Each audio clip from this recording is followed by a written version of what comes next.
We've arrived at the only petrol station we're going to see today, and we're out of petrol. Where to next?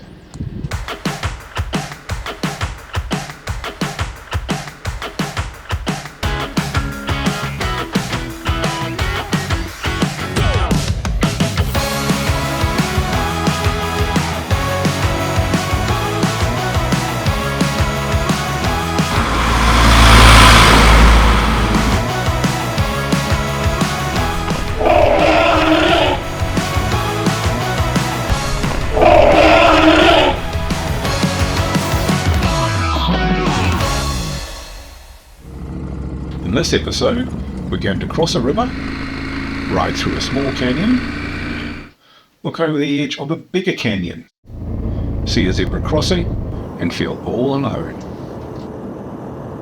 Good morning. Thanks for tuning in again. We've had a good night's rest here. There's a wonderful little cabin behind us here. We're just waiting for the petrol station to open. We've got 340 k's odd to do today. We're going to have a petrol stop along the way. We're also waiting for the customs offices to open so we can get our passport stamped and get the bikes Carnet de Passage stamped. But before we go any further, I'll just come and show you on the map our navigation and our plans for today. We're using the Tracks for Africa maps. They really are the traveller's Bible in this part of the world. See closely, you've got the distance, the time it will take between all the points on the map, so it's very easy to calculate. We are at Spindling's Drift here.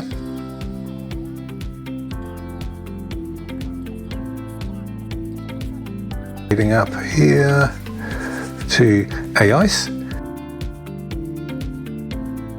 up to the lookout for the Fish River Canyon. And we're going to be staying the night here.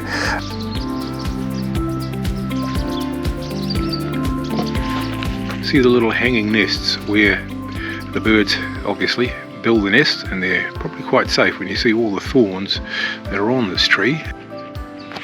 And this is how we're going to cross the river.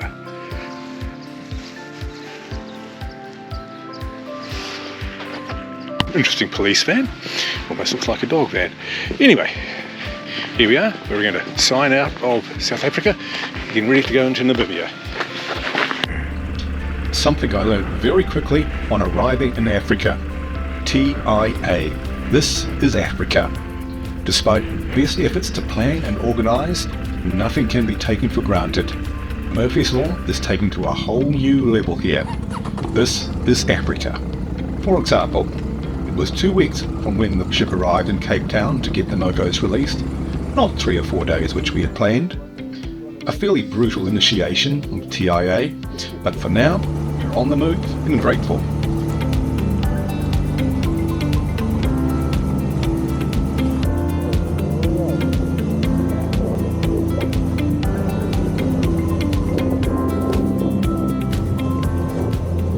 We're making landfall in Namibia. It's a fairly big country, about 4 times the size of the UK, and a bit bigger than France. It has a population of 2.6 million, over an area of 825,000 square kilometres, so it's fairly sparsely populated. The economy is driven by mining for uranium, diamonds, gold, copper, and also tourism. It was colonised by Germany in 1884, but after World War I was administered by South Africa until 1990, when it became independent.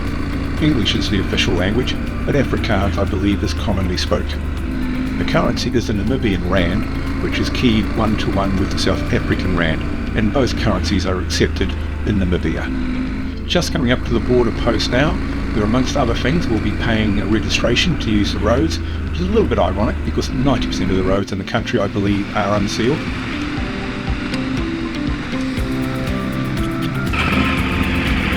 Okay, we're all checked in.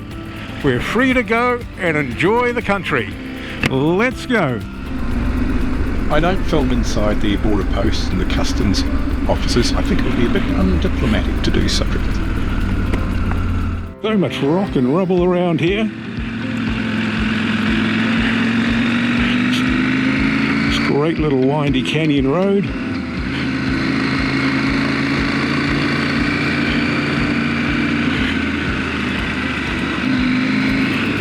What a clear day. But I suspect it's clear every day here. A concrete road. I wonder how long this is going to go for. And that was very short-lived. Looks like we're back onto the gravel now. And to the right there is the Orange River, which, as we've talked about before, is the border for this part of the two countries meeting. South Africa just over there on the other side, and Namibia over here. And I guess I say another cloudless day in paradise. A little bit of a dam. I guess it just controls the flow. I wonder if they take water out of that.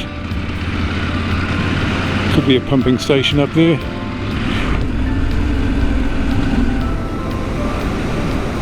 Well, it's 11 o'clock in the morning. We just cracked 30 degrees Celsius. I think it's going to be a warm day. A ventful day. And our vents fully open.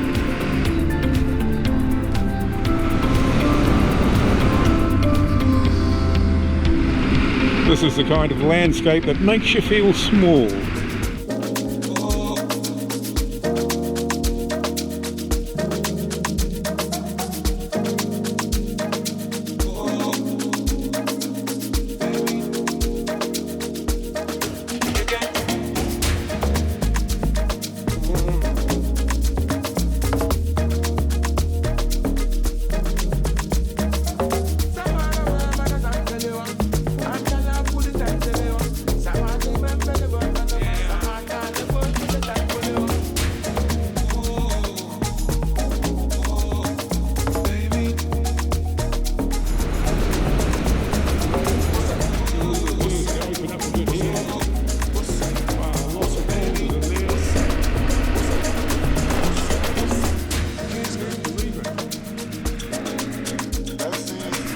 Fantastic vineyards. Just going to stop the small town called Asenka.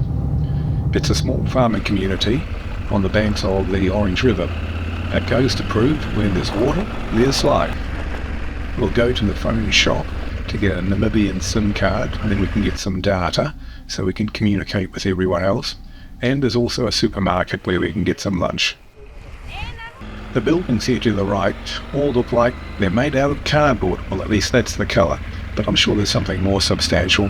But you can't help but wondering that there's not a building code they've had to worry about. On to ice, get some fuel, and have a bit of a break. Looks like the road is long and straight again.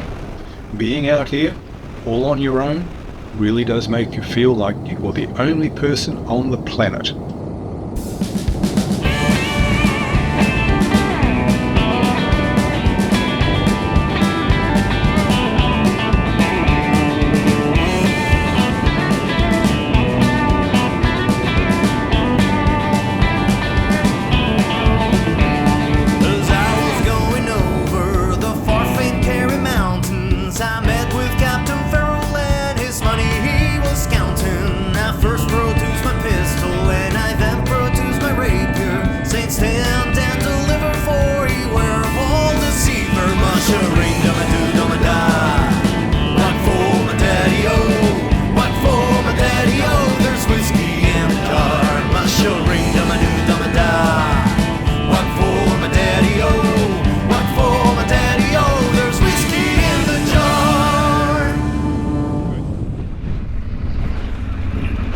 Here's the turn-off for our ice.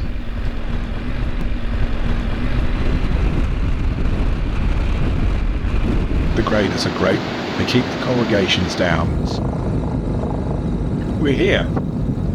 Time to try and find some fuel.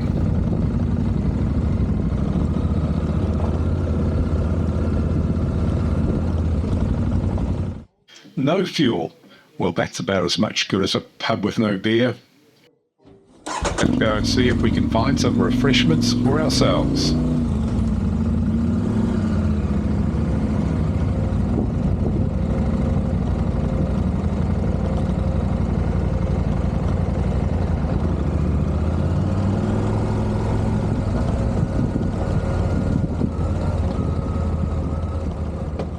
Okay.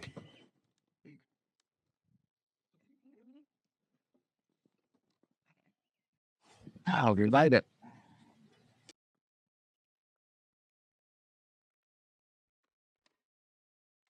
It's 100 k's to the accommodation, for its worth, but where's fuel between here and where?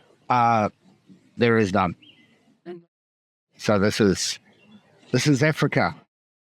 Yes. The rule of thumb is you fill up everywhere, and so it's better to fill up here. But it says reliable fuel on the map here. Yeah, that'd be all.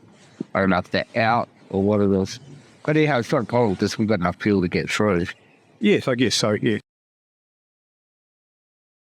Excuse the helmet here, after we just got into I's little cafe on the beautiful figures with air conditioning.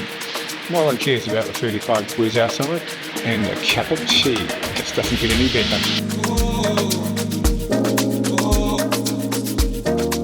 This is the main pool here. Didn't have time for us from ourselves to run away. Oh, here's some more bikes. Let's stop and say hello. But this bunch of guys, they're on a guided tour. There's a few Aussies amongst them. Not a bad bunch of guys. However, we thought we'd hit the road so we wouldn't get caught up in the air dust on the way out. Also, the day is getting on, and just to be consistent, we're hoping we'll get in before it gets dark tonight, so we better get moving.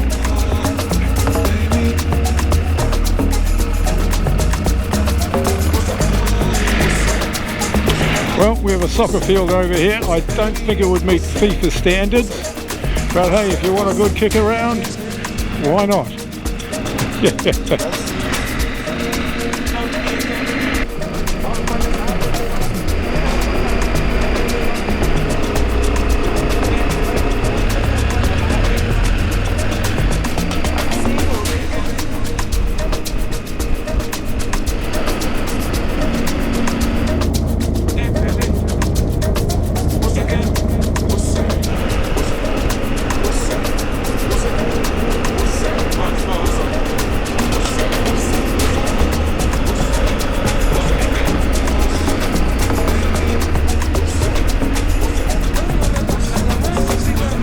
I think this is the first glimpse way up there in the desert, the different lines on the horizon of the Fish River Canyon.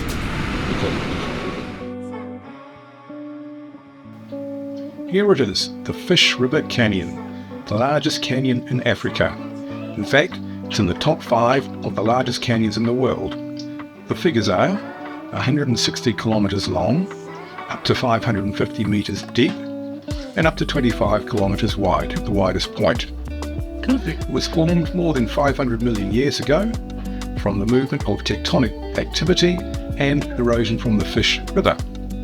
The water flow is seasonal, mostly in the wet season, January through April, which this is not. So, mostly just pools of water at the bottom of the canyon. There's still a long way down.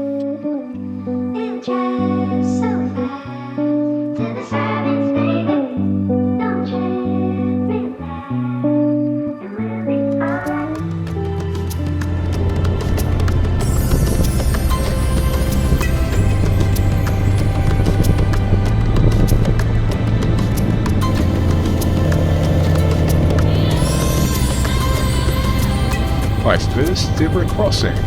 Our shadows are getting long again. Really don't want to be on these roads in the dark.